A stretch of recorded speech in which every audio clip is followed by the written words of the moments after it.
You need to learn to think.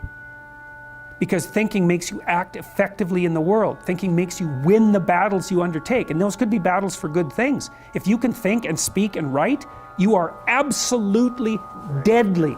Nothing can get in your way. So that's why you learn to write. It's like, and I can't believe that people aren't just told that. It's like, it's the most powerful weapon you can possibly provide someone with. And I mean, I know lots of people who've been staggeringly successful and watched them throughout my life. I mean, those people, you don't want to have an argument with them. They'll just slash you into pieces. And not in a malevolent way. It's like, if you're going to make your point and they're going to make their point, you better have your points organized, because otherwise you are going to look like and be an absolute idiot. You are not going to get anywhere. And if you can formulate your arguments coherently and make a presentation, if you can speak to people, if you can lay out a proposal, God, people give you money, they give you opportunities, you have influence. That's what you're at university for. And so that's what you do. Is you're in English, right? In languages anyways. It's like, yeah, teach people to be articulate, because that's the most dangerous thing you can possibly be.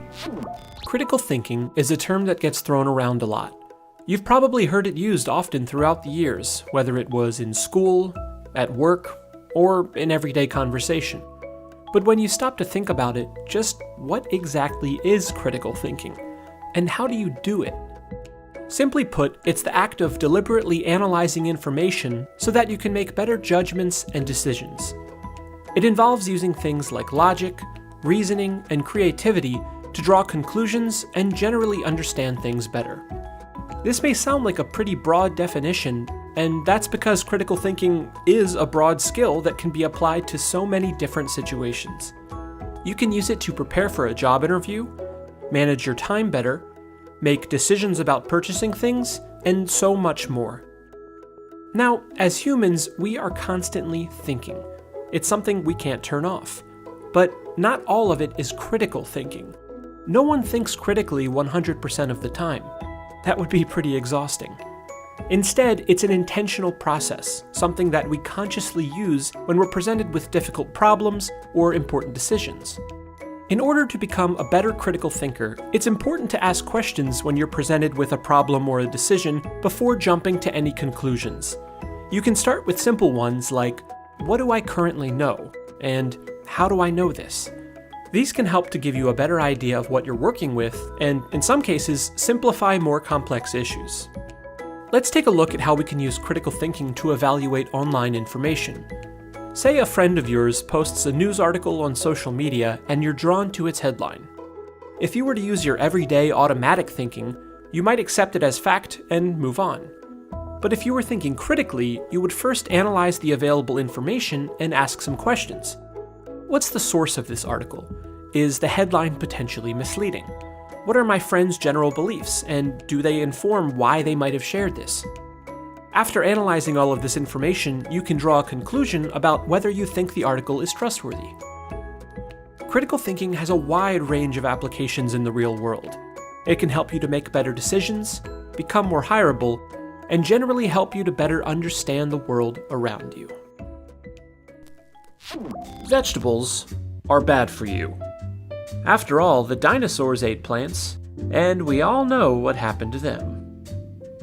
Let's pause for a moment. That argument was ridiculous, and that's because it contained a logical fallacy. A logical fallacy is any kind of error in reasoning that renders an argument invalid. They can involve distorting or manipulating facts, drawing false conclusions, or distracting you from the actual issue at hand. In theory, it seems like they'd be pretty easy to spot, but this isn't always the case. Sometimes logical fallacies are used intentionally to try and win a debate. In these cases, they're often presented by the speaker with a certain level of confidence, and in doing so, they're more persuasive. If they sound like they know what they're talking about, we're more likely to believe them, even if their stance doesn't make complete logical sense. One common logical fallacy is the false cause. This is when someone incorrectly identifies the cause of something.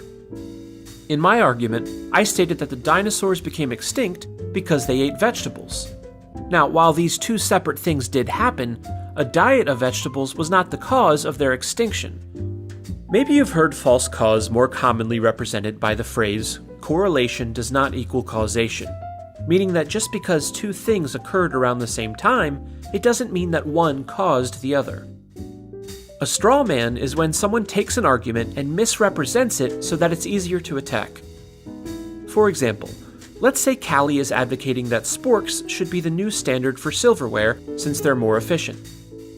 Madeline responds that she's shocked Callie would want to outlaw spoons and forks and put millions out of work at the fork and spoon factories. A straw man is frequently used in politics in an effort to discredit another politician's views on a particular issue. Begging the question is a type of circular argument where someone includes the conclusion as a part of their reasoning.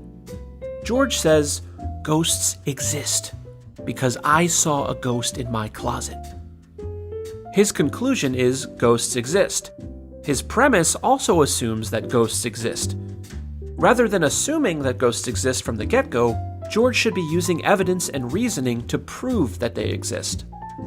The false dilemma, or false dichotomy, is a logical fallacy where a situation is presented as being an either-or option when in reality there are more possible options available than just the chosen two. Rebecca rings the doorbell, but Ethan doesn't answer. She then thinks, "Oh, Ethan must not be home." Rebecca posits that either Ethan answers the door or he isn't home. In reality, he could be sleeping, doing some work in the backyard, or taking a shower. Most logical fallacies can be spotted by thinking critically. Make sure to ask questions. Is logic at work here, or is it simply rhetoric? Does their proof actually lead to the conclusion they're proposing? By applying critical thinking, you'll be able to detect logical fallacies in the world around you and prevent yourself from using them as well. So, and that's motivating if people know that. It's like, well, why are you learning to write? Because here's your sword, here's your M16, right? Here's your bulletproof vest. Like, you learn how to use them. But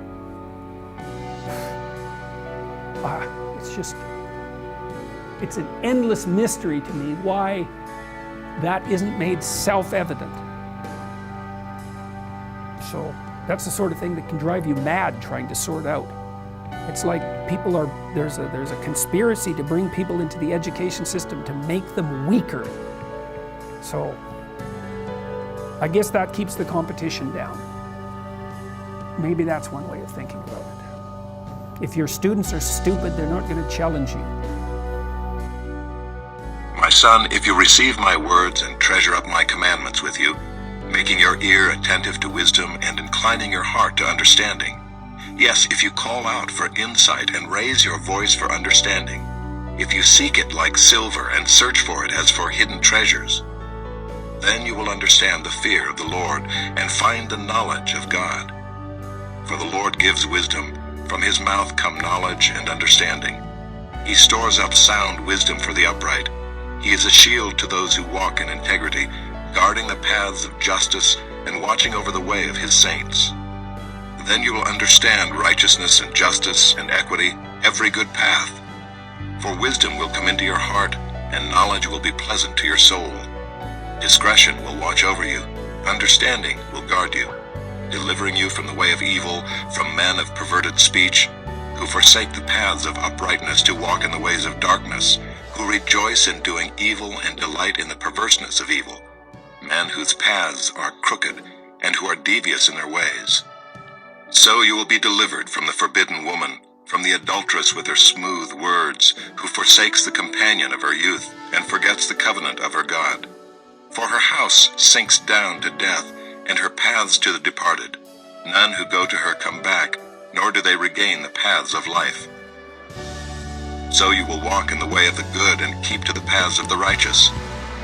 For the upright will inhabit the land, and those with integrity will remain in it. But the wicked will be cut off from the land, and the treacherous will be rooted out of it.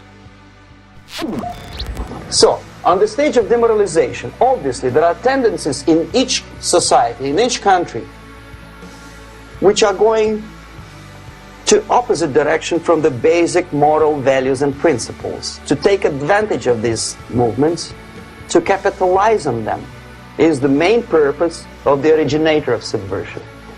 So we have religion, we have education, we have social life, we have power structure, we have labor relations, unions, and finally we have law and order. 1, 2, 3, 4, 5, 6. Okay? These are the areas of application of subversion. What it means exactly? In case of religion, destroy it, ridicule it, replace it with various sects, cults, which bring people's attention, faith, whether it is naive, primitive, doesn't really matter. As long as the basically accepted religious dogma is being slowly eroded and taken away from the supreme purpose of religion, to keep people in touch with the supreme being, that serves the purpose. Therefore, replace it, accepted, respected religious organizations with fake organizations. Distract people's attention from the real faith and attract them to various different faiths. Education. Distract them from learning something which is constructive, pragmatic, efficient. Instead of mathematics, physics, foreign languages, chemistry, teach them history of urban warfare, natural food, home economy, your sexuality, anything, as long as it takes you away. Okay? Social life. Replace traditionally established institutions and organizations with fake organizations. Take away the initiative from people. Take away the responsibility from naturally established links between individuals, group of individuals, and society at large, and replace them with artificially, bureaucratically controlled bodies. Instead of social life and friendship between neighbors, establish social workers institutions. People who are on payroll of whom? Society? No. Bureaucracy. The main concern of social workers is not your family, not you, not social relations between groups of people. The main concern is to get the paycheck from the government.